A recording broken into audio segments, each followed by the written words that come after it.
How's it going today, guys? So, back working on the Firebird. Today, we're going to be getting the transmission in, and I don't know what else, depends on how long that takes, but definitely getting the transmission in. So, it's just sitting back there. The first thing I gotta do, though, is get the actual mount bolted up, and I am gonna change the bushing eventually, but for now, we're just gonna use the old one. So, anyway, I'm gonna start by getting the car jacked up, get on jack stands, and then we will go from there. So just remember to like, subscribe, and let's do this. Another thing I forgot, I've got to get the shifter out. I'm just going to cover it with a plastic bag for now, because obviously I don't have a hole cut yet for this, and I want to make sure the transmission is going to be where it's going to be before I cut anything in the cab. So it's just 4 bolts to get this shifter assembly out. So I'm gonna do that real quick, get it covered with something so that way dirt doesn't get in there. And then I can get the thing bolted to where those 2 bolts are. So I'm gonna do that real quick. Alrighty, so I've got this left side jacked up so I can slide the transmission under, and then I've got the bolts down there. All this is all ready to go. I'm hoping I have enough clearance under here to slide the transmission under if I wiggle it around enough, but we're gonna find out.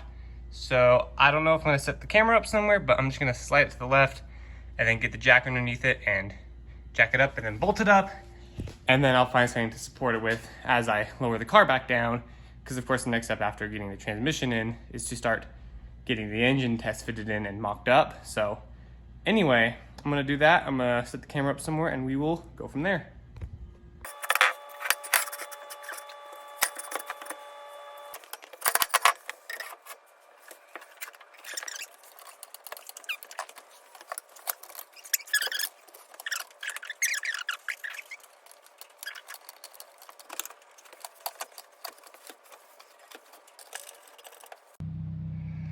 All right, so as you can see, glorious transmission is sitting in there. I'm gonna basically measure from the bell housing to the radiator support, see how much room we have for this very long motor. I'm also gonna measure the length from the drive shaft insert to the diff to see how much room there is there. I've also got to figure out if the shifter location, the shifter placement is correct, because I don't think the shifter placement is good at all. A whole bunch of stuff I still got to figure out, but I don't know if I'm going to scoot the transmission back at all or not yet, because I mean it's as far back as it can be bolted to, unless I were to do some serious, unless I made like a custom transmission mount. So might have to do that, but I'm going to do some measuring first to see kind of what fitment we've got going on. So I'm going to do that and get the car back on the ground when I'm done, and we will go from there. All right, so some measurements have been made.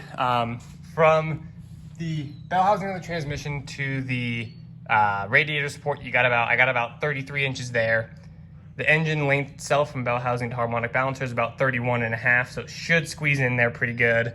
I have not measured the oil pan yet to see if the oil pan will like squeeze in behind there, but it looks like it has room to. So oil pan should be fine. Drive shaft, the old length was about 45 inches. The new length is about 46. So maybe the drive shaft will work. It might need to be lengthened. I don't know. Last thing, shifter location. This up here, this is the plastic bag. Just a little bit up here is the edge of the plastic bag, which means that the shifter should be placed about right there. Maybe a little bit more further back, but somewhere in this area is where the shifter will be. So I'm gonna have to pull the radio out and probably build a custom like shift lever that comes back a bit, just so it's a bit more comfortable for use. You can actually get short throw shifter kits for these transmissions that pull it back about 2 inches as well. Maybe I'll get one of those. They are kind of expensive and hard to find. Who knows? Anyway, with that being said, I don't know what the next step in this video is, so we're just gonna roll on to that. Well guys, it's finally time. Engine bay is ready. The engine in the background, I've done like putting the oil pan on. I've also clearanced the area for the dipstick. So engine's ready to go. Besides that, I can do this bolt once it's in the car. So we're gonna be finally dropping the motor in. I've got the hoist over here. I'm gonna set you guys up somewhere. I'm gonna get the engine on the hoist, get you guys set up somewhere so you can kind of watch the process. So, all right, one last thing I did is I took the flex plate off because it's kind of a flywheel being put on it. I'm not gonna worry about the flywheel right now though, because I'm gonna be dropping the transmission again. And I think this will just make it a little bit easier just to drop it in like this. So we're gonna do that. I gotta get the engine stand and whatnot hooked up. So I'm gonna set you guys up somewhere so you guys can watch this engine go in.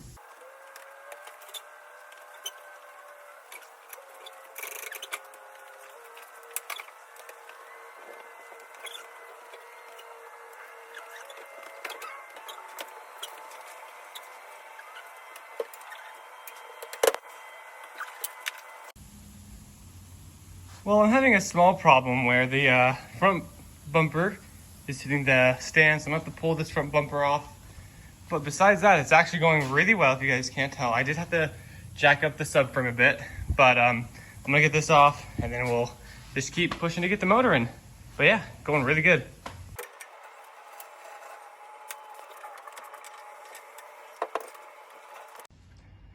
So I just wanted to make a quick interruption here to see, like, look at that. So engine right there, nice bit of space right here. So my measurements and how much space I was gonna have left over, quite accurate on that front.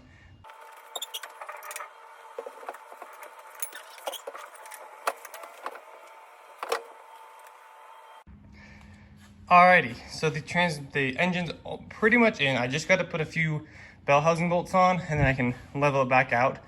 Looking at this, I'm assuming I'm probably gonna need some kind of like a hood bump to clear the valve cover, but we'll figure all that out later. For now, I'm just gonna worry about getting the rest of this stuff in and then going from there. But let me get these in and I'll show you guys once this is all out of the way, like the engine hoist and whatnot.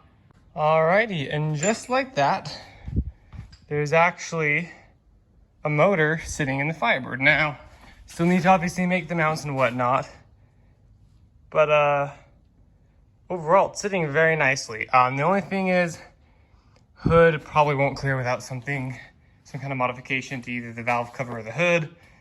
I do still need to scoot it over because it's not quite centered yet. I don't know, maybe it is, maybe it isn't, kind of hard to tell. But there is that. I gotta make sure the positioning's still good. I still gotta actually make the mounts for it, which I don't know if I'm gonna do something here or if I'm gonna do something there. Still gotta figure all that out. I did move this brake line down here out of the way so it's not getting crushed. I still need to do this stuff with the shifter to get the shifter in. But besides that, it's all looking pretty minty. I do want to test the drive shaft angle and whatnot because I don't know if the engine's sitting level enough or whatever, but stuff I can do in the background in my spare time. But I don't know. Tell me what you guys think in the comments if you guys have any suggestions or recommendations. Or I got to start working on getting engine mounts made, and I don't know how I'm going to do that exactly yet, but I'm probably going to figure out some way of making some sort of a bracket and then bushings. So if you guys have any ideas, let me know down in the comments below. But I think that's going to do it for this video. If you enjoyed it, leave a like, comment, subscribe to see more of this build, and we will see you guys next time. Peace out.